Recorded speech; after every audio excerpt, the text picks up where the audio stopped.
welcome to the Brew Crew Review Podcast, the show by fans for fans of your Milwaukee Brewers.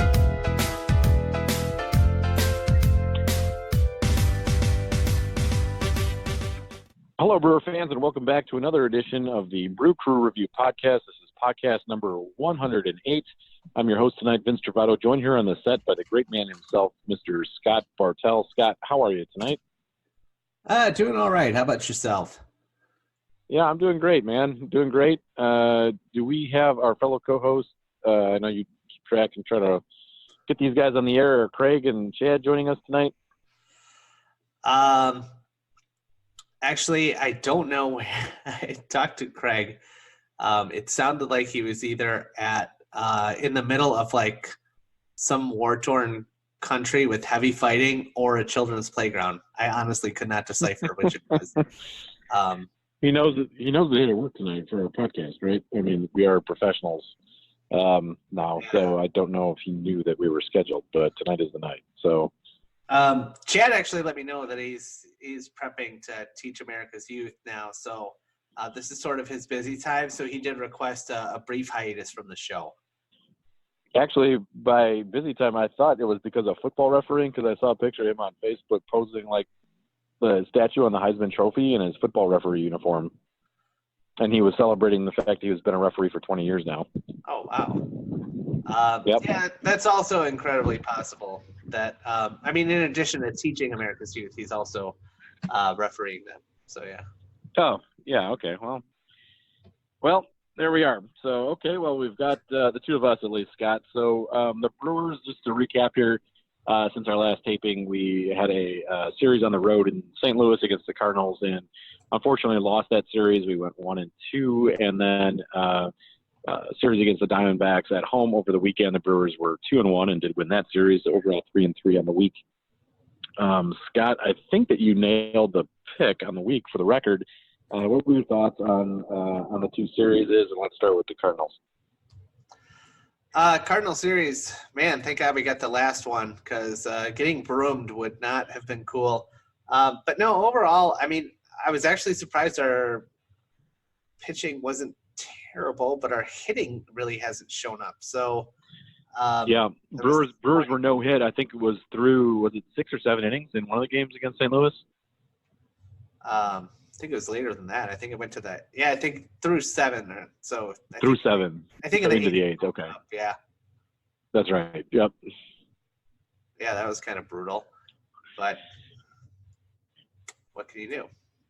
Yeah. So the bats disappear in the series in St. Louis, and we had talked about it on the podcast last week, but unfortunately, this is crunch time. So, we're not sitting in April anymore. We're in mid to late August at this point, and the Brewers are 3.5 games back as of this taping in the division of the wild card, and we need to win games against teams in our division. I think it's pretty apparent we've got still a decent number of games left against St. Louis and Chicago, but you can't afford to lose series this late in the year to division rivals. So, to me, that one stung a little bit. I know it was on the road, so we weren't necessarily expected to win the series, but again, just because of the timing in the year, I know that mathematically the games count the same in April as they do in August, but that being said, when you're looking at things like momentum and you're looking at things like, just the sheer logistics of making up games in the division race or the wild card race at this point in the season, we got to start winning series,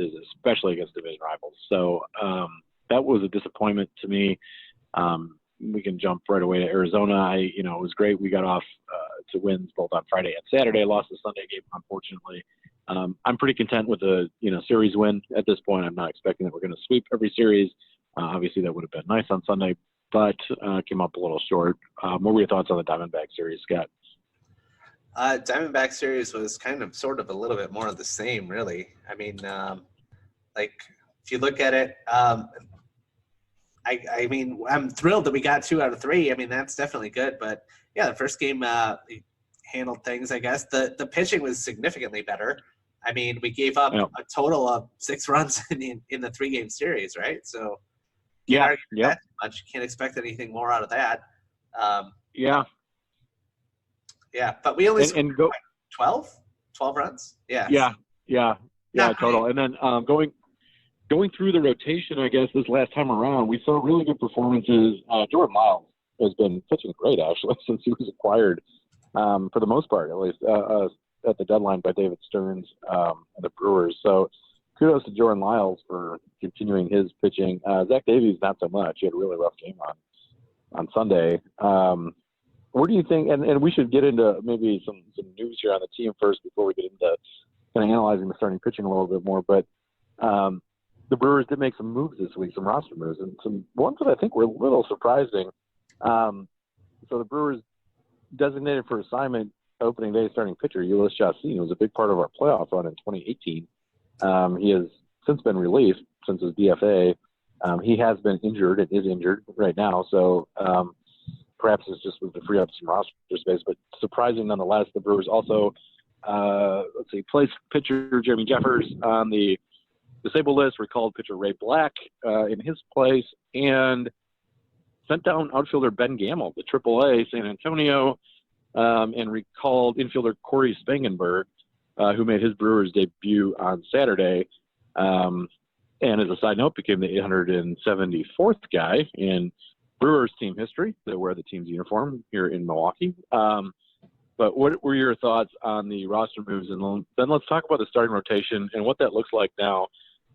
With Chassin gone, Woodruff still hurt, and guys like Lyles filling in, and guys like Brent Suter pitching very well in AAA.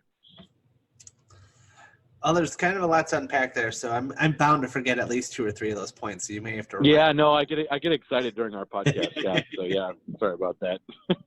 No, but I mean, when you look at Chassin and Jeffers, I mean, those are 2 guys that were such a vital part of our success last year, and neither one of them this year. Yeah, with Chassin, I mean, I don't want to look too deep into it. I think it's just, I mean, I don't think it's anything like, like us trying to, completely cut bait with him. Like, it's just, I mean, even though that's what we did, like, I don't think there's any like hard feelings there. I think it's just it's a numbers game, and he wasn't able to help us anymore this year, so may as well open up that roster spot. So I think that's all that was. Yeah. And Ben Gamel, actually, I'm a little surprised by this because I don't know, like, it seems like he's done a pretty good job, but actually in the last month, I had no idea.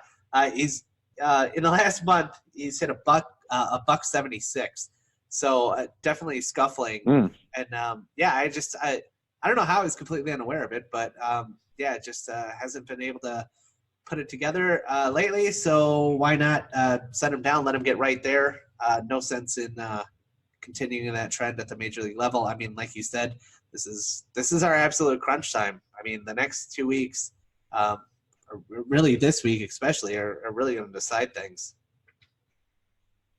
Yeah, and kudos to your interns for getting you those stats on Gamel here in the last month there, Scott. But, it was a little surprising to me. I thought that Gamel had played fairly well this year. I didn't realize his numbers the last month either. But, overall, in the big picture, he had been, a serviceable outfielder at least, and played pretty good defense, could fill in at a few different outfield spots.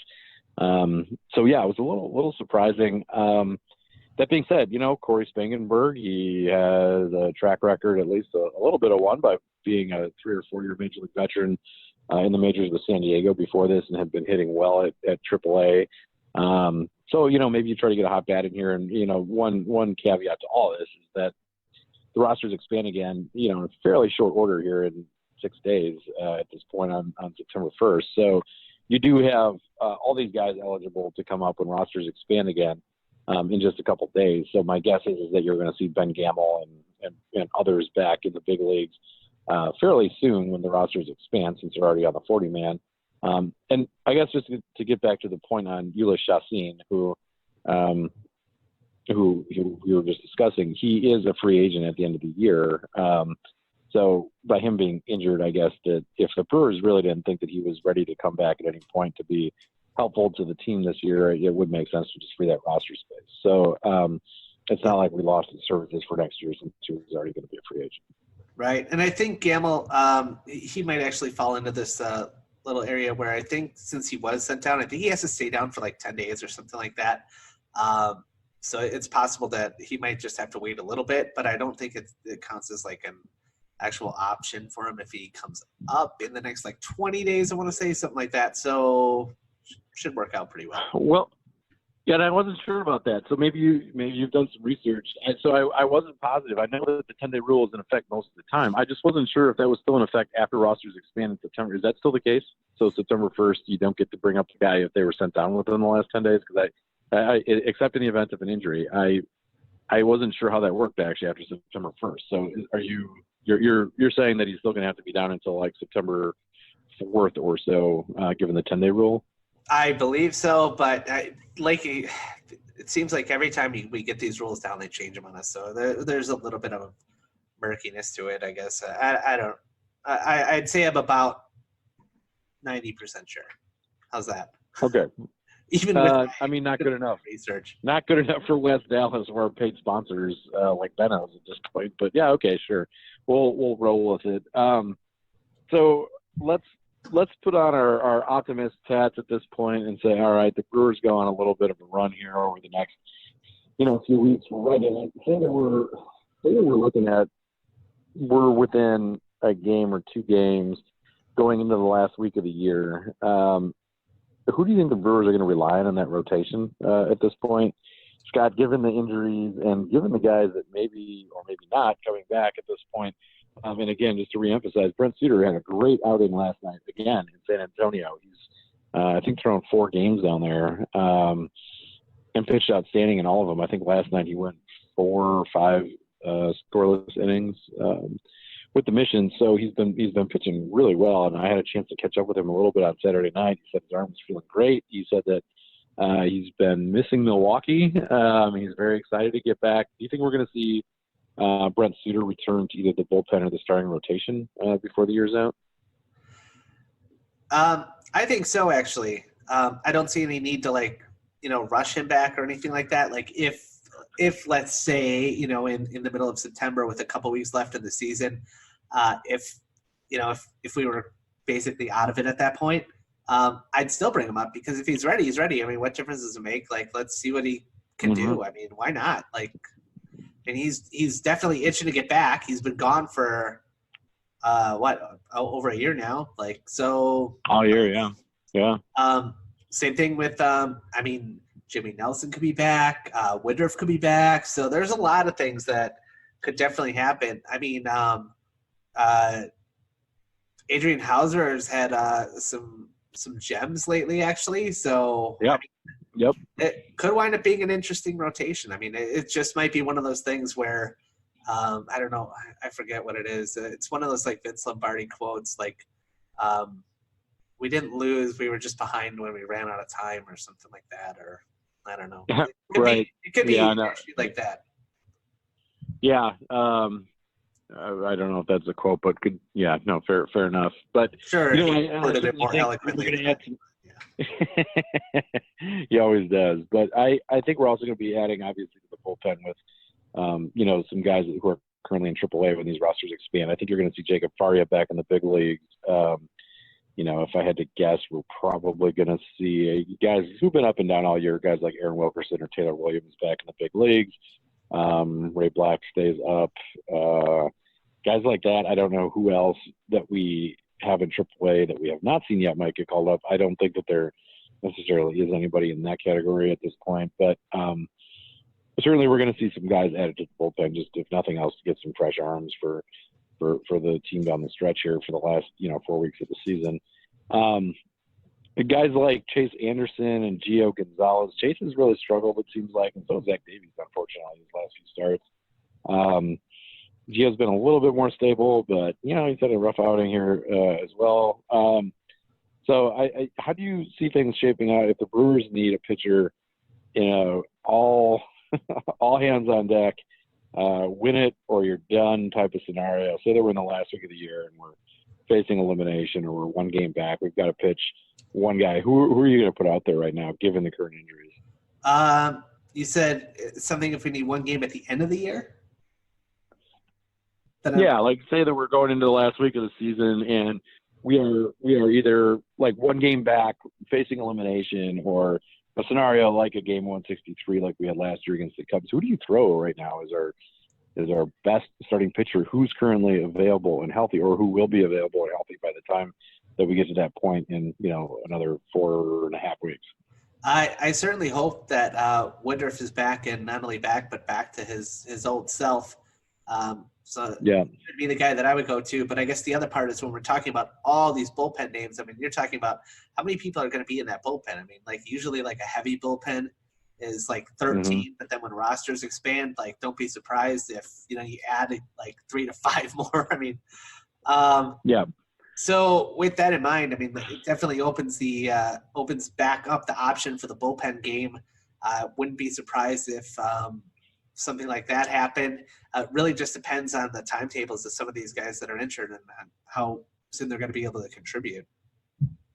Yeah, and I'd be for what it's worth, I'd be shocked if David Stearns and Craig Counsell didn't take full advantage of roster expansions to bring up a full complement of guys in the pen. All the guys that I just mentioned, anybody really who's on the 40-man who could be serviceable, I think is going to get the call.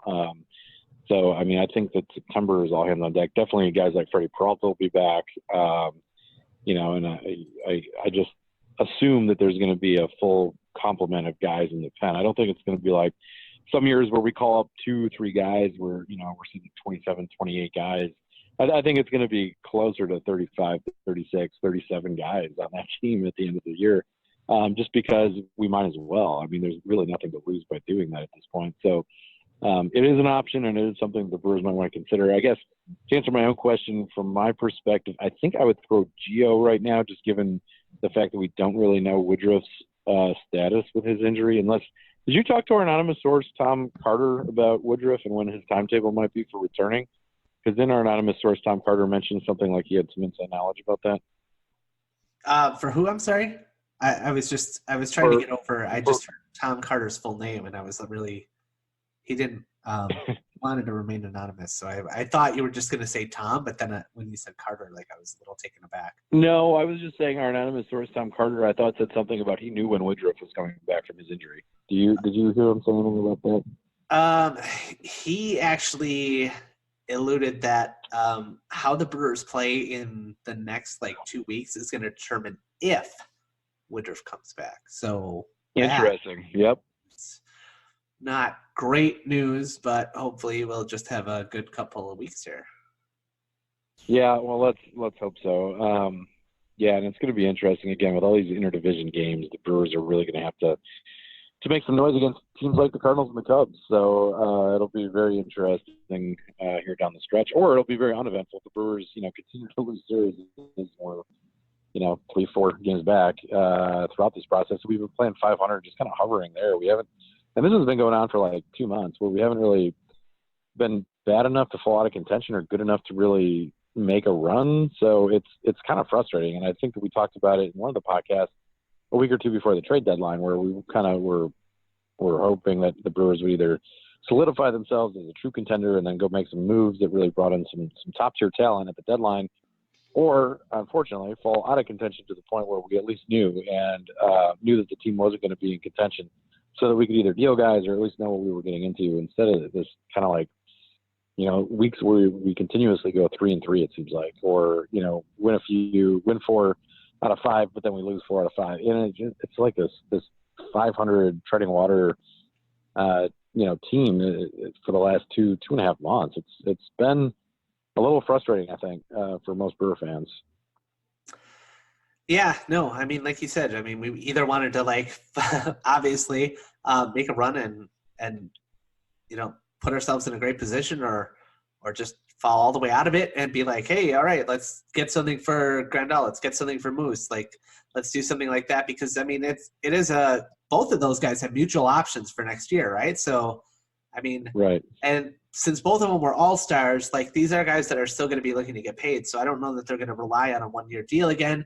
I don't think they went into this previous offseason, though, thinking that they were going to get a one-year deal. So I guess anything's possible.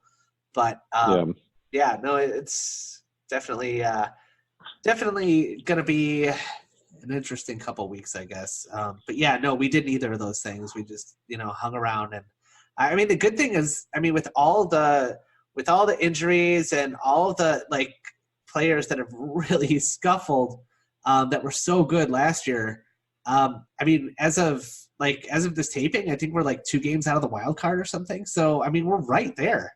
Yeah, 2 games out of the wild card in 3 of the divisions. So, yeah, we are right there. And it is, still August, and there is still a full 5 weeks left of baseball. So, or, close to it. So it's going to be it's going to be an interesting month. And I know that we pointed it out on other podcasts, but it should be said again and repeated, but the Brewers have played, their best baseball the last few years in September. Certainly in 2018, we had a dominant month where we just, tore up September. And even in 2017, remember that team who was pegged to finish probably 4th place by many prognosticators ended up being eliminated with only 2 games left in the season from a wild card berth at least. So, yep. And that came about because of some good September play. And I think that many in the Brewers are kind of hoping or counting on that being the case again this year, and that remains to be seen. But certainly the potential exists, again, just because we're playing so many games against division rivals. So the Brewers do control their own fate in many ways. And though I'd rather be up by a couple games than down by a couple games, the fact remains that we've got the opportunity to win games against teams in our division that make up some lost ground that way. Yeah, and I think we went over it fairly extensively last episode, but if we can survive the next week or two, we can make a serious move.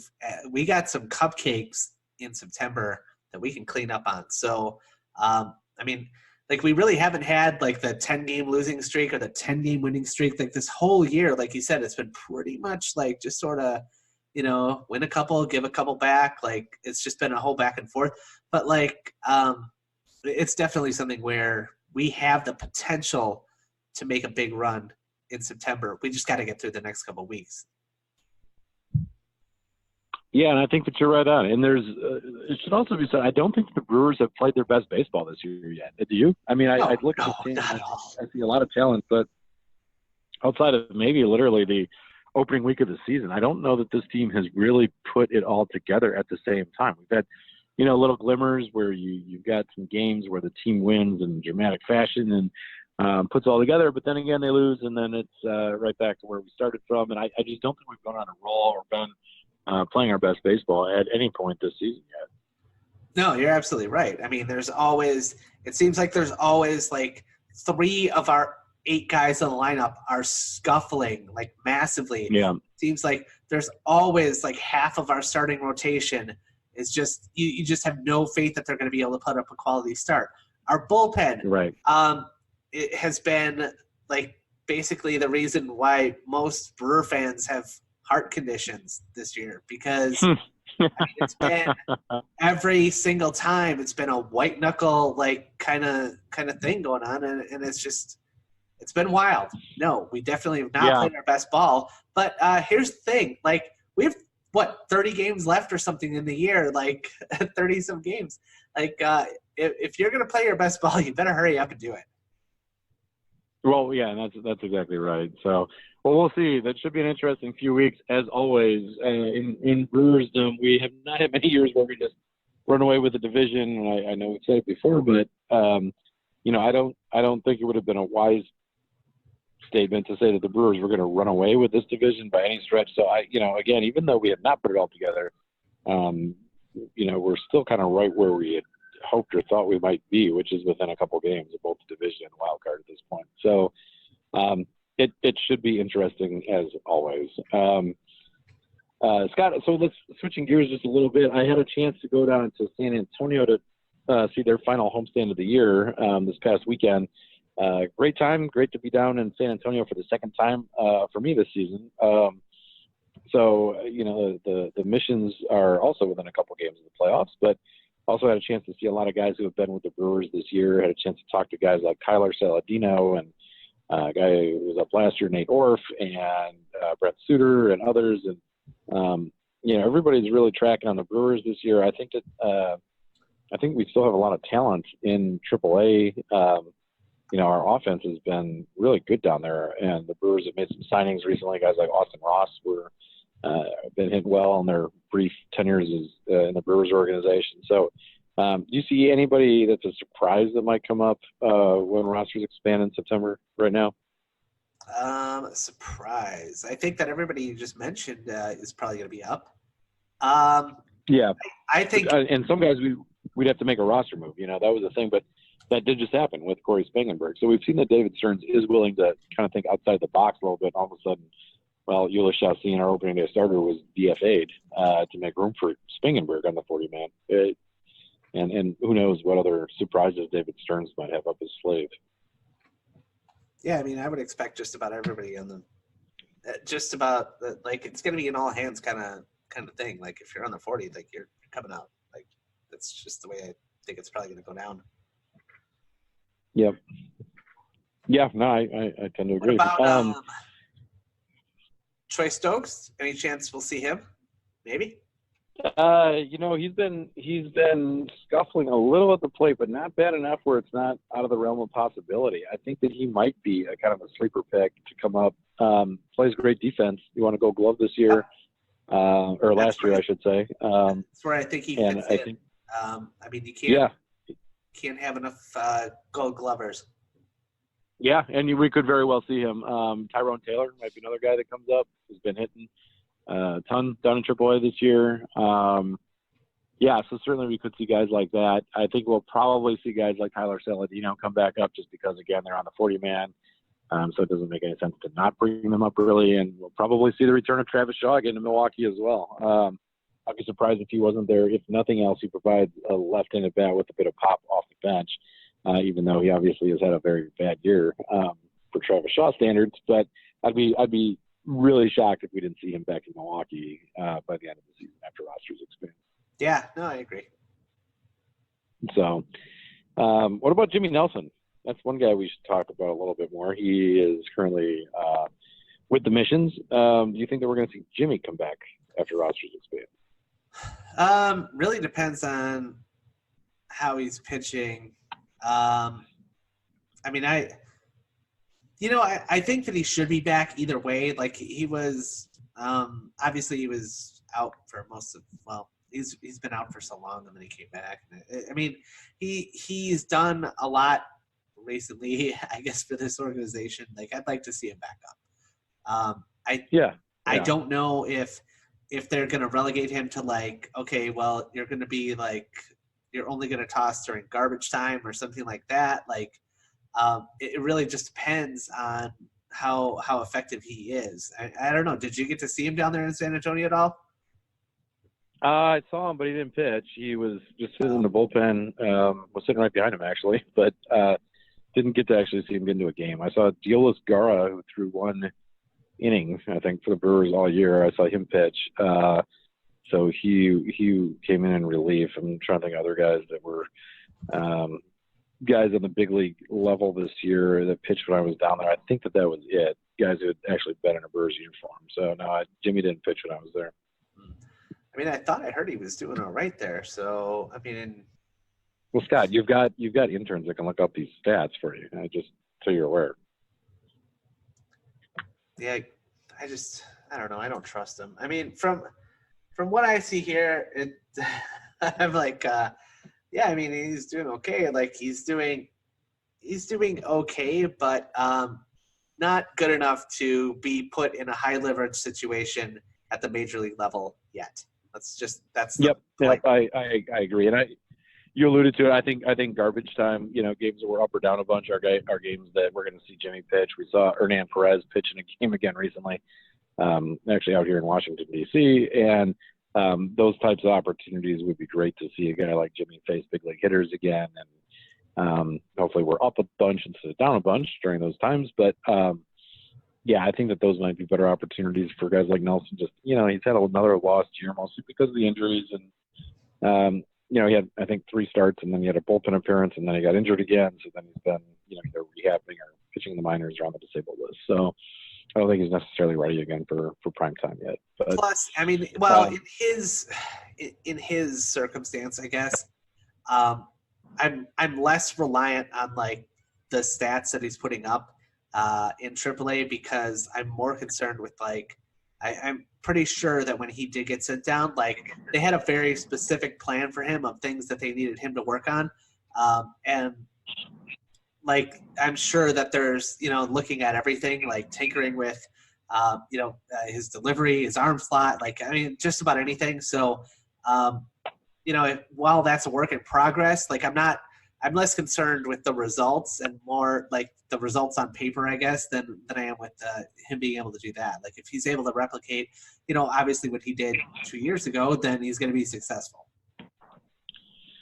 Yeah, exactly. And I think that we're going to have to, really think about both Jimmy and then Corbin Burns in the offseason just to kind of see what we have. And we should actually mention it. Corbin Burns got sent from Milwaukee to AAA about a month ago, and then from AAA to AA. And then from AA, he's now on like this special pitching assignment where he's really just working with coaches sort of behind the scenes, I think in Arizona at the Brewers developmental camp. And something clearly isn't right with Corbin. We've talked about it on other podcasts, but I mean, I think that it really remains Corbin to me is a huge question mark. I mean, the guy who's had a great track record in the minors, pitched well in 2018, and now it's not even pitching for an affiliate at this point because something is amiss. And I tend to think, and again, this is without knowing or without our colleague Tom Hodgecourt even asking any questions, but I tend to think this is more to do with the mental side of the game than it is the physical.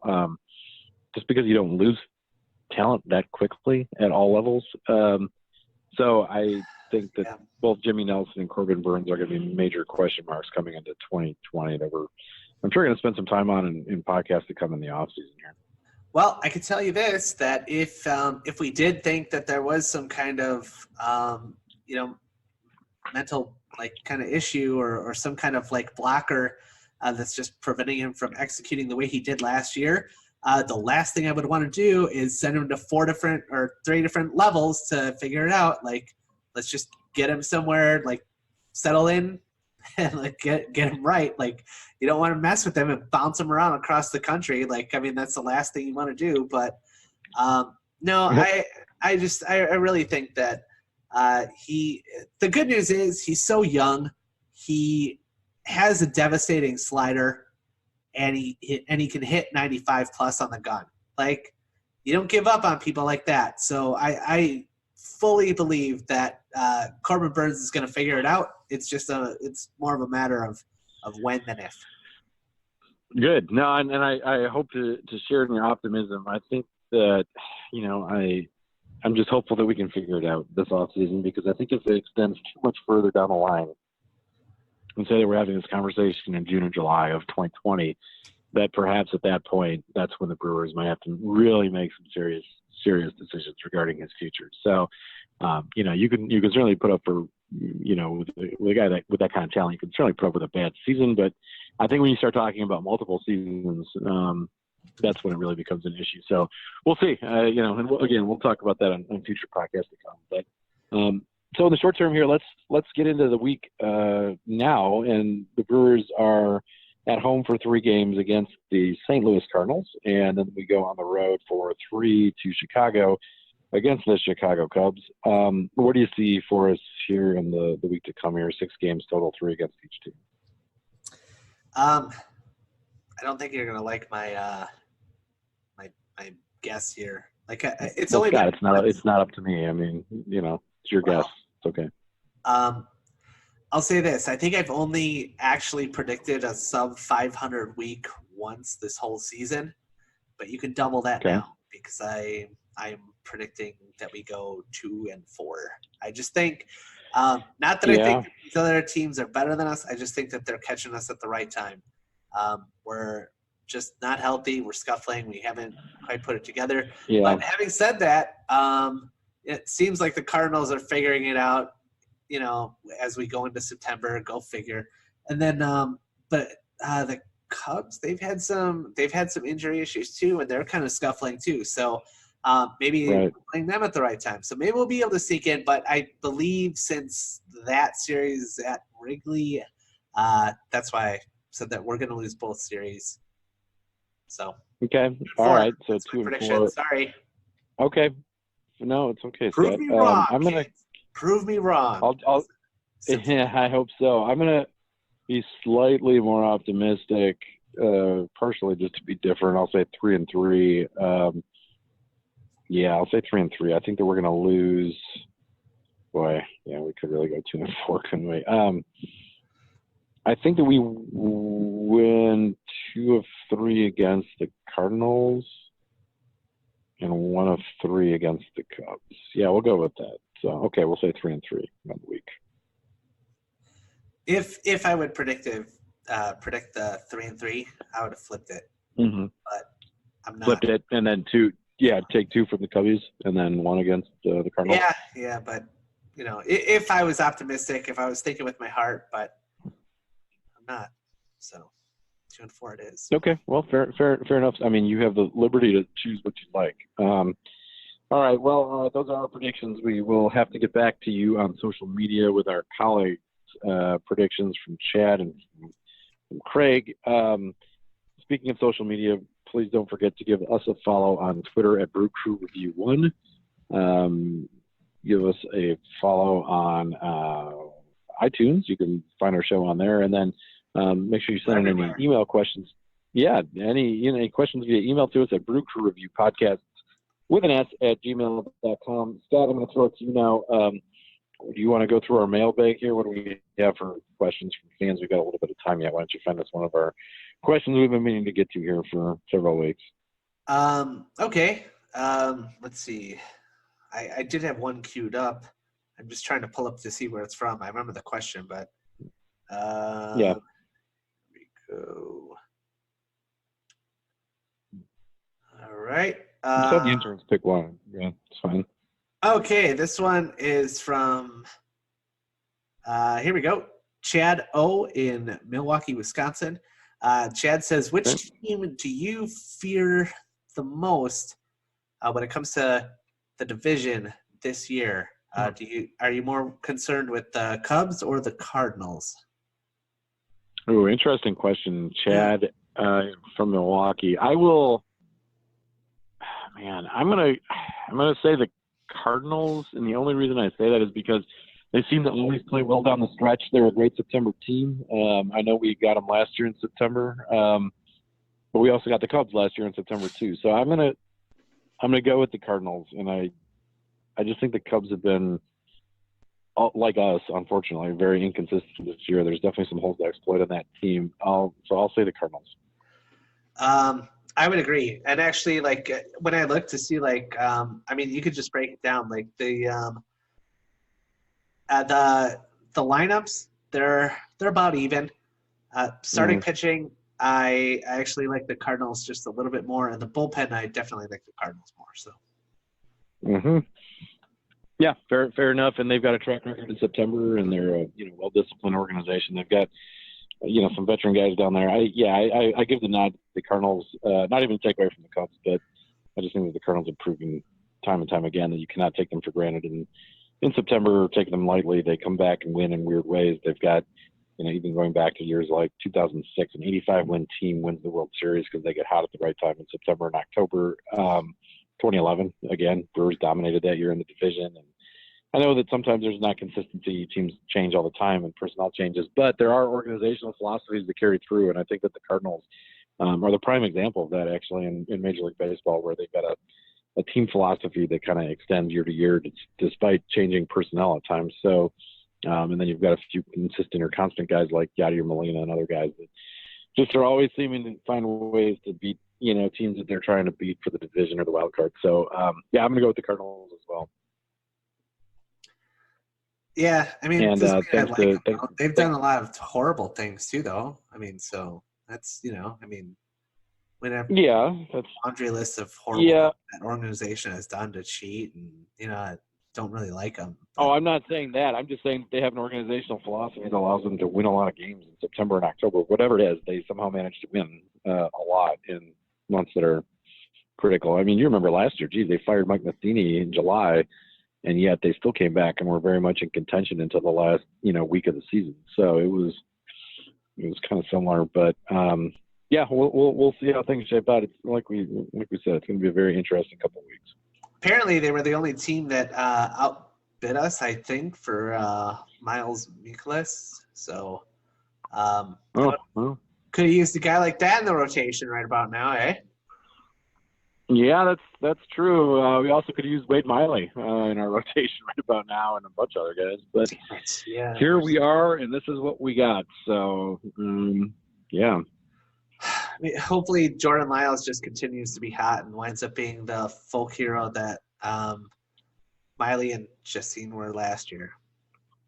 Yeah, and that's all it takes. I mean, sometimes it really is that simple. You've got a guy who isn't necessarily viewed as being much more than a 4 or 5 starter in Jordan Lyles from any team around baseball, but he is a guy that if he gets hot at the right moment, conceivably could carry a team, especially a team with a lot of injuries to the rotation like the Brewers have had. So we'll see what shapes up and transpires here in the next 4 or 5 weeks of Brewers baseball. You know what I actually thought of out of the blue? I think after last season, with as high as his stock was, Eric Kratz should have just instantly retired and tried to get a job in broadcasting. Like that guy, he probably could have done it too. And I think here's the funny thing, and this I actually was reminded of this earlier today. I told one of our interns to retweet it. They sent out a CC Sabathia from the Yankees had posted a picture of his shoes that he was wearing for Players Weekend, and he wore, of course, a Yankees uniform since he's a current Yankees pitcher, but he also wore one of his cleats was red and white to give props to the Indians, the team that drafted him and who he pitched for, of course, in the big leagues his first, I think, 5 seasons in the majors and won a Cy Young Award with. And then his other cleat was a tribute to the Milwaukee Brewers, who he pitched with for just a few months, of course, down the stretch during the Brewers wildcard winning season in 2008.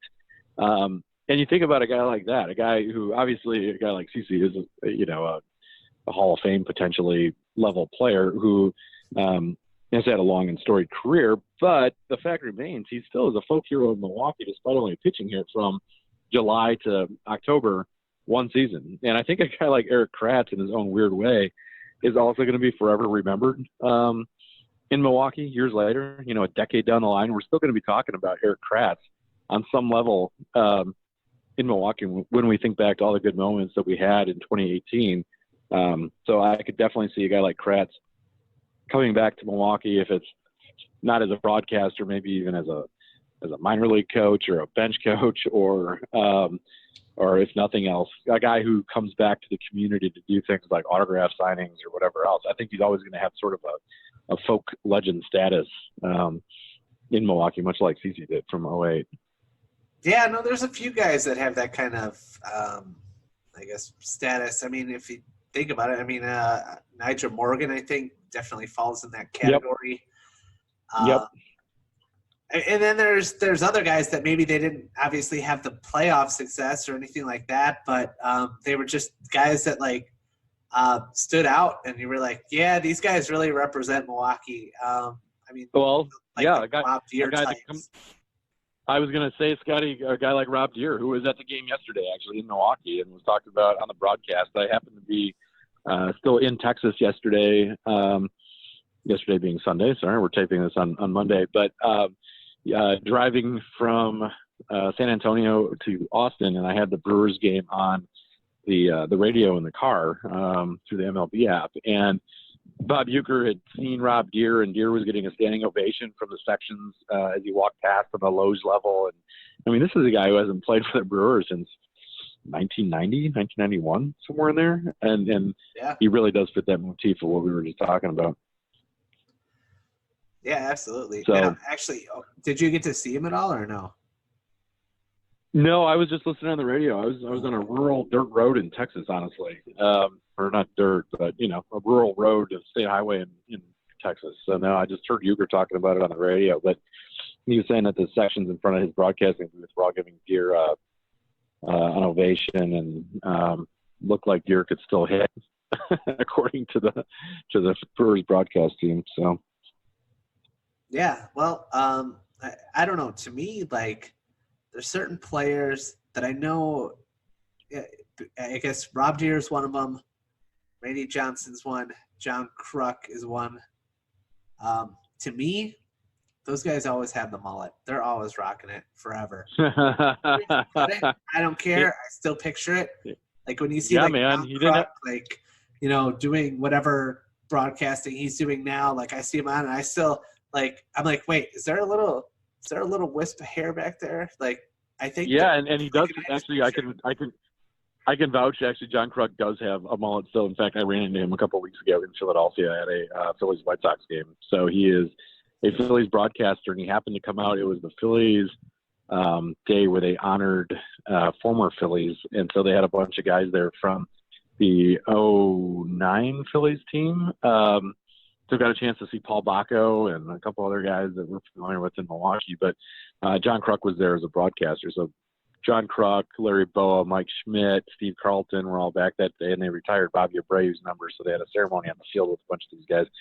Anyway, ran into Kruk, and he still has a mullet. So, you're exactly right. Fans there feel the same way about him as we do about Rob Deere or others in Milwaukee. I think they cleaned him up though at some point, didn't they? Like, I don't know if it was Stamp Sports Show or ESPN where they were like, hey, "We gotta go." I think ESPN tried, but I can tell you from firsthand knowledge now that he is back to his old ways being in Philadelphia. So he is running with that mullet again for all that he's worth. So it's absolutely awesome. Like, I don't know why, but for some reason, like, I just blinked, and instead of seeing John Kruk, I just saw Danny McBride from Eastbound and Down, like, instead. So, no, I mean, that's what we're going with. It's awesome. Good. Yeah, man. The one great thing about the game of baseball is that it produces a lot of romantic personalities. So I think that you're going to find the history of the game littered with guys like that, although going back to Babe Ruth and others who are just simply characters. John Kruk, Rob Deere both definitely fit in that category. And again, Deere and guys like Niger and CC and Eric Kratz are all going to be remembered in Milwaukee for many years to come. So I will say thanks to Craig Counsell. I was going to say thanks to Chad Olson-Quick for the Craig Counsell, I guess, but no, not really. He doesn't have a good mullet, but I just meant like folklore, players. Like he's okay, Scott. Back. All right. No. I didn't say his last name was Olson, but man. Well, thanks to Chad Olson for our question this week, Chad from Milwaukee. But anything else, Scott, before we wrap up the show? Let's see. Did we talk about we talked briefly, I guess. Jeremy Jeffers hopefully back in about 8 days. Yeah. Hopefully. Yep. And Jeffers has had a rocky year, like a lot of these guys, and one of the key reasons why the Brewers are not further over 500 than we are. So hopefully Jeremy can figure out what's going on and be healthy and productive in September. That'd be a great arm to get back. I got to ask. Now, I know that Jeffers has expressed, obviously, a strong interest in returning back to the Brewers next year. But I think he is still a free agent at the end of this year, right? Like, he doesn't have anything going on. I think he's still ARB eligible for one more season, but I could be wrong about that. You got to ask the interns. I'm not positive on that. He had lost some service time with some personal issues when he was in Texas a couple of years ago, and I think that cost him a year of free agency. But I could be off on that. But that is a question for our interns, and we can post the answer to that on social media if you don't have that handy. No, I'll just look it up. We can just talk about something else for like a minute, like 30 seconds. Any other injuries or craziness? No. No, I don't think any other craziness. No, not at all. I think we're all caught up on the injury news. Okay, so no, it looks like he's not an unrestricted free agent until 2021. So you're absolutely right. Yeah. So we'll get to see hopefully the Jeremy Jeffers of last year, next year, and this year. Well, and more than that, really quick, we could hopefully see the return of the Jeffers-Knebel, very successful back end of the bullpen, and possibly with the addition of guys like Bobby Wall, who have also been injured all year this year, and who I think was the reason why the Brewers traded Keon Broxton to the Mets, sort of the key name that we got back, who wasn't even able to appear in one game for the Brewers this season. So, Broxton, by the way, going back, he's gotten a real tour of the U.S. last year. Heck of a year. heck of a year. Started the season with the Mets, went to the Orioles for a while. The Orioles somehow have jettisoned Keon Broxton. He is now with the Seattle Mariners, and oddly enough, he is now playing in the same outfield again with Domingo Santana in Seattle. So Wow. that is interesting. But yeah, they're both playing outfield right now for Seattle. Craziness. Always, man. Baseball. Love it. Love it. Love it. Well, let's enjoy this stretch run here, Scott. We'll be back at you guys next week with hopefully good news about the Brewers' 2 series against division rivals with St. Louis and Chicago, and hopefully joined by our colleagues Craig and Chad. And thanks to those guys for all that they do for the show, and to our interns and to our anonymous source, Tom Carter, and our colleague, Tom Hodgecourt, and our super fan, Vikram Paragankar, and Chad Olson for the question today. Thanks to everybody for listening. We really appreciate your support. Give us a like and a follow on all the mediums that we discussed earlier, and keep sending those questions into Brew Crew Review Podcasts with an S at gmail.com. Yes, guys, thank you so much for all that fun stuff. By the way, saw we got another 5-star review. Absolutely awesome. Guys, it means so much to us, especially because there's we're kind of just sort of getting our feet wet with this, finally getting it out everywhere. So definitely really, really appreciate it. Those mean a ton to us. So please keep up the good work. And then, send us those questions because we're going to answer all of them over and over and over. Like, absolutely love, hanging out with you guys and chatting you up on Twitter and talking baseball.